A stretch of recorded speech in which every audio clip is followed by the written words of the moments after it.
Hi friends. Hi. Welcome to our channel.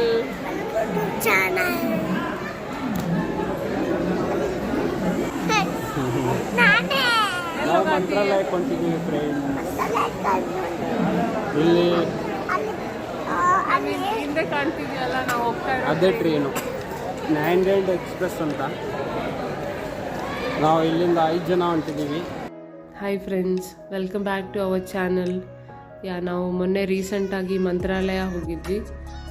ಇಲ್ಲಿ ನಮ್ಮ ಅತ್ತೆ, ನಮ್ಮ ಮಾವ, ನಾವು 3 ಜನ, ಮತ್ತು ನಮ್ಮ ಅಪ್ಪ ಅಮ್ಮ, ಕಾವ್ಯ, ನಮ್ಮ ತಂಗಿ. ಅವರು ಹುಬ್ಳಿಯಿಂದ ಬರ್ತಾಯಿದ್ರು, ನಾವು ಈ ಕಡೆ ಬೆಂಗಳೂರಿಂದ ಹೋಗ್ತಾಯಿದ್ವಿ. ಸೊ ಚೆನ್ನಾಗಿತ್ತು. Say anything. Hi friends. Where are you going? Are you going? Huh? Are you going? We are going to Mantralaya. Mantralaya. So ಇದು ಬೆಂಗಳೂರಿಂದ 11:30 ಒಂದು ಟ್ರೈನ್ ಇದೆ. ಅಲ್ಲಿ ಮಂತ್ರಾಲಯ ರೋಡ್ ಅಂತ ಒಂದು ಸ್ಟೇಷನಿಗೆ ಬಂದು ಇಳ್ಕೊಂಡ್ವಿ. ಬೆಳಿಗ್ಗೆ 7 ಗಂಟೆ ಅನಿಸುತ್ತೆ, ಬಟ್ 7:30 ಆಯಿತು. ಇಲ್ಲಿಂದ ಶೇರ್ಡ್ ಆಟೋದಲ್ಲಿ ಹೋಗಬೇಕು ಟೆಂಪಲ್ ಹತ್ರ. ಸ್ಟೇಷನ್ಲಿಂದ 13 ಕಿಲೋಮೀಟ್ರ್ ಏನೋ ಇದೆ ಗುಡಿ. ಸೊ ನಾವು ಒಂದು ಆಟೋ ತೊಗೊಂಡ್ಬಿಟ್ಟು ಅಲ್ಲಿ, ಇದು ಮಂತ್ರಾಲಯ ಸ್ಟೇಷನ್. ಆಟೋ ಪರ್ ಹೆಡ್ 50 ರೂಪಾಯಿನೋ ತೊಗೋತಾರೆ. ಸೊ ನಾವು ಶೇರ್ಡ್ ಆಟೋದಲ್ಲಿ ಟೆಂಪಲ್ ಹತ್ರ ಹೋದ್ವಿ. ಸೊ ನಾವು ಟ್ರಸ್ಟಿಂದ ರೂಮ್ ಬುಕ್ ಮಾಡಿದ್ವಿ, ಬಟ್ ಅದು ಅಲೋಕೇಟ್ ಆಗಿರೋದು ರಾತ್ರಿ ಮತ್ತು ಸಂಜೆ ಸಿಗ್ತಾಯಿತ್ತು.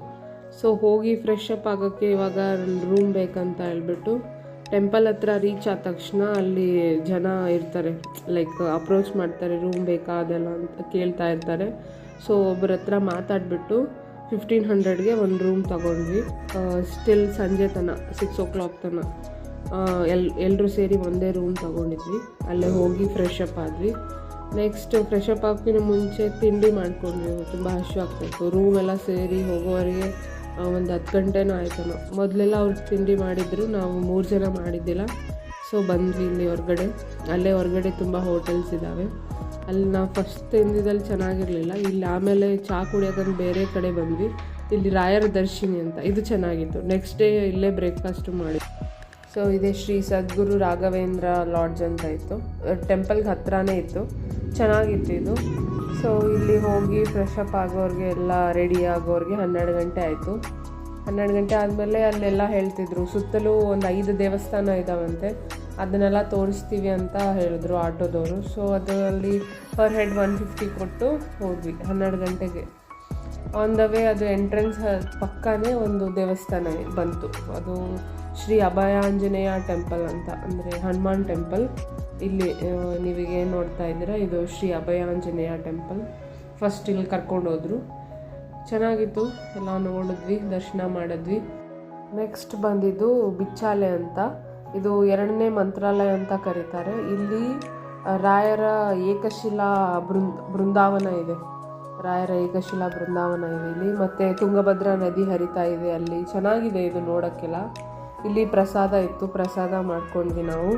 ಆಮೇಲೆ ಇಲ್ಲಿ ನೋಡಿ ನೀರಲ್ಲಿ ಚೆನ್ನಾಗಿತ್ತು. ತೆಪ್ಪದಲ್ಲೂ ಕರ್ಕೊಂಡು ಹೋಗ್ತಾಯಿದ್ರು. ತೆಪ್ಪದಲ್ಲಿ ಪರ್ ಹೆಡ್ 30 ರೂಪೀಸ್ ಏನೋ ಕೊಟ್ಟು ತೆಪ್ಪದಲ್ಲೂ ಹೋದ್ವಿ. ಇದು ಇಲ್ಲಿ ಎದುರುಗಡೆ ಕಾಣ್ತಾ ಇದೆಯಲ್ಲ, ಅದೇ ರಾಯರ ಏಕಶಿಲಾ ಬೃಂದಾವನ ಈಗ ನೀವೇನು ನೋಡ್ತಾ ಇದ್ದೀರಾ. ಸೊ ಇಲ್ಲಿ ಮತ್ತು ಇನ್ನೊಂದು ಬಿಚ್ಚಾಲಮ್ಮ ಅಂತ ಒಂದು ದೇವಸ್ಥಾನ ಇತ್ತು. ಎಲ್ಲನೂ ನೋಡಿಕೊಂಡು ಮತ್ತೆ ನಾವು ಹೊರಟ್ವಿ.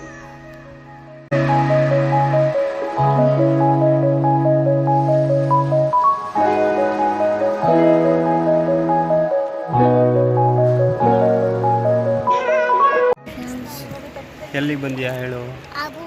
ಹಾವು ಒಳಗೆ ಬಂದ್ಯಾನ? ಹೆಂಗೆ ಹೊಂಟೈತಿ ಈಗ? ಏನು ಹೋಗಿಬೇಕು? ನೀವು ಹೋದರೆ ತೆಪ್ಪದಲ್ಲಿ ಹೋಗೋದು ಮಿಸ್ ಮಾಡಬೇಡಿ. ತುಂಬ ಚೆನ್ನಾಗಿತ್ತು, ಮಜಾ ಬಂತು. ಚೆನ್ನಾಗಿರುತ್ತೆ ಎಕ್ಸ್ಪೀರಿಯೆನ್ಸ್ ಮಾಡೋಕ್ಕೆ. ನಾನು ಫಸ್ಟ್ ಟೈಮ್ ಹೋಗಿರೋದು ಅನಿಸುತ್ತೆ ಈ ತೆಪ್ಪದಲ್ಲಿ. It was good experience.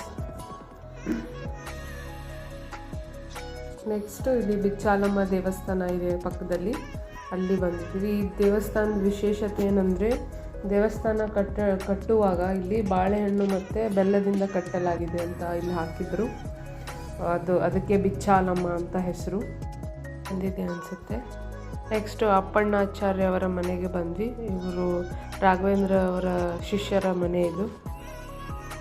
ಇಲ್ಲೂ ಅದ್ರ ಪಕ್ಕನೇ ಇದೆ, ಸ್ವಲ್ಪ ಒಂದು ಕಿಲೋಮೀಟ್ರ್ ಅನಿಸುತ್ತೆ, 1-2 ಕಿಲೋಮೀಟ್ರ್ ಬಿಚ್ಚಾಲಮ್ಮ ದೇವಸ್ಥಾನ ಆದಮೇಲೆ ಇಲ್ಲಿ ಕರ್ಕೊಂಡ್ಬಂದರು.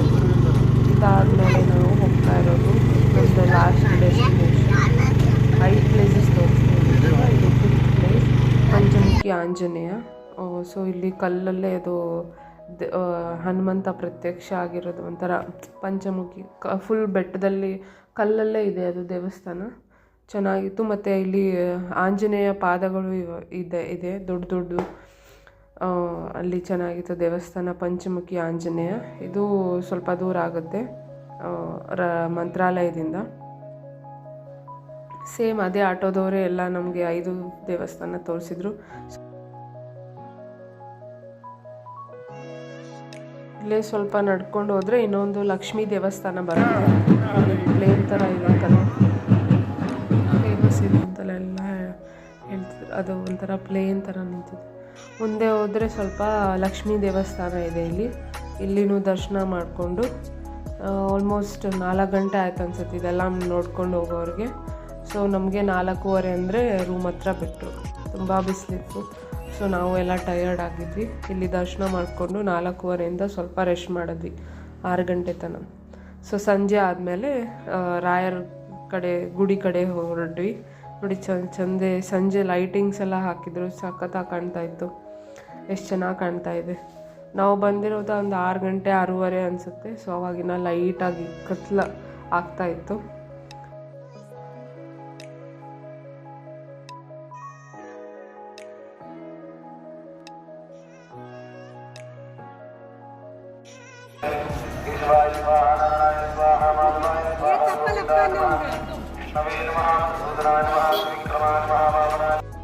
ಸೊ ಹಾಗೆ ನೋಡಿಕೊಂಡು ಒಳಗೆ ಹೋಗ್ತಾ ಇದ್ದೀವಿ.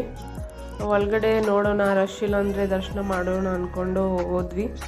ರಶ್ ಇದ್ದಿದ್ದಿಲ್ಲ, ಚೆನ್ನಾಗಿ ದರ್ಶನ ಆಯಿತು. ಒಳಗಡೆ ನೀವು ನೋಡ್ತಾ ಇರ್ಬೋದು. ಇವಾಗ ಒಳಗಡೆ ದರ್ಶನ ಮಾಡ್ಕೊಂಡು ಬಂದ್ವಿ. ಹೊರಗಡೆ ತುಂಬ ಕ್ಯೂನೂ ಇದ್ದಿದ್ದಿಲ್ಲ.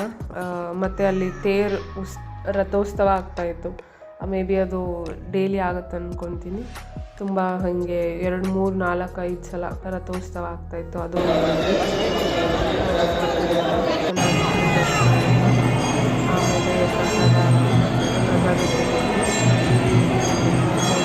ಆಮೇಲೆ ಹೆಂಗೆ ಮಾಡ್ತಿದ್ದಾನೆ.